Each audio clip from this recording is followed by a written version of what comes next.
नमस्कार, मी अमरसिंह लोमटे सद्गुरू agro services तर्फे सर्व शेतकरी बांधवांचे हार्दिक स्वागत करतो। शेतकरी मित्रांनो, तूर पिकाची जोमदार वाढ होण्यासाठी आपल्या तुरीचं पीक 25 ते 30 दिवसाचं झाल्यानंतर आपल्याला 1 एकर क्षेत्रासाठी एक बॅग 10-26-26 आणि त्याच्यामध्ये बेनसल खत मिक्स करायचं आहे।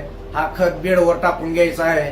त्यानंतर बैलांच्या सहाय्याने आपल्याला वळपणी वखरणी डवरणी करायची आहे, जेणेकरून आपण खत मातीआड होणार आहे। शेतकरी मित्रांनो, 3.5-4 महिने झाल्यानंतर मधला आंतर पीक आपलं ज्यावेळेस आपण काढणार आहोत त्यावेळेस आपल्या तूर पिकाला आपल्याला मातीची भर ट्रॅक्टरच्या सहाय्यानं मातीची भर देणं गरजेचं आहे। मातीची भर देण्या अगोदर आपण 1 एकर क्षेत्रासाठी एक बॅग 9-24-24 आणि त्याच्यामध्ये बेनसल एक बॅग मिक्स करून गुडाला आपला खत टाकायचं आहे। त्यानंतर आपल्याला ट्रॅक्टरच्या सहाय्यानं मातीची भर द्यायची आहे। आपल्या तूर पिकाला अधिकाधिक फुटवा होणार आहे, झाड आपलं डेरेदार होणार आहे, फुलकळीची संख्या वाढणार आहे। आपल्या तूर पिकाच्या उत्पन्नात एकरी 2 ते 3 क्विंटलनं वाढ होणार आहे। शेतकरी मित्रांनो, तूर पिकाची लागवड करून